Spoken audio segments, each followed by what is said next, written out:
Bonjour, nous sommes l'équipe du laboratoire de neuroimmunologie expérimentale de la professeure Caroline Pau. Nous travaillons à Épalinges pour le service de neurologie du CHUV. Nous travaillons sur plusieurs projets différents pour élucider les mécanismes encore peu connus de la sclérose en plaques. Dans ce projet, notre hypothèse est la suivante.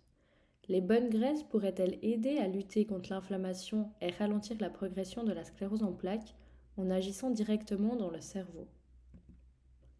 La sclérose en plaques est une maladie auto-immune s'attaquant aux neurones du système nerveux central et particulièrement à leur gaine protectrice de myéline. Pendant la sclérose en plaques, les cellules endothéliales composant la barrière entre le sang et le cerveau sont fragilisées et laissent entrer les cellules immunitaires autoréactives. Celles-ci induisent une inflammation dans le système nerveux central, menant à la démyélinisation des neurones. La microglie contribue à l'inflammation et à sa résolution en mangeant les débris de myéline. La sclérose en plaques est une maladie multifactorielle. En effet, un profil génétique permissif est nécessaire, mais les facteurs environnementaux jouent un rôle particulièrement important. Les infections virales, la fumée, le microbiote intestinal, une carence en vitamine D sont tous des facteurs importants dans le développement de la sclérose en plaques. Dans le cadre de ce projet, nous sommes particulièrement intéressés à étudier le lien entre la sclérose en plaques et l'obésité et la nutrition, plus précisément la consommation de bonnes graisses. Il est important de bien différencier la consommation de bonnes graisses et de mauvaises graisses. Nous étudions la sclérose en plaques grâce à un modèle expérimental sur des souris qui s'appelle l'encéphalomyélite auto-immune expérimentale, abrégé EAE, et qui se base sur la vaccination des souris avec un peptide dérivé de la myéline. Voici les scores de maladie des souris que nous étudions. Les souris normales recevant un régime normal développent une maladie EAE classique.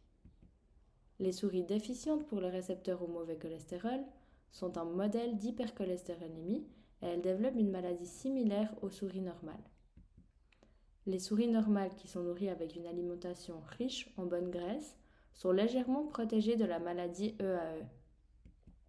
Finalement, les souris déficientes au récepteur du mauvais cholestérol et qui reçoivent un régime riche en bonnes graisses sont protégées de la maladie EAE.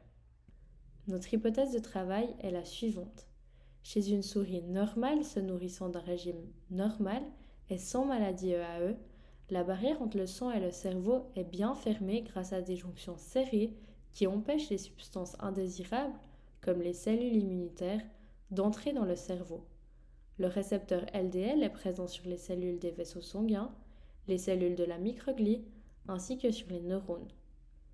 Les bonnes et les mauvaises graisses peuvent traverser la barrière entre le sang et le cerveau et sont stockées sous forme de petites gouttelettes lipidiques. Ensuite, lorsque la maladie EAE est induite, la barrière entre le sang et le cerveau devient plus perméable. Les cellules immunitaires pénètrent plus facilement et les lipides s'accumulent dans des gouttelettes lipidiques. Les cellules de la microglie se remplissent de gouttelettes lipidiques et deviennent hyperactives, favorisant l'inflammation et la destruction de la gaine de myéline qui protège les neurones. Les souris développent alors une maladie EAE.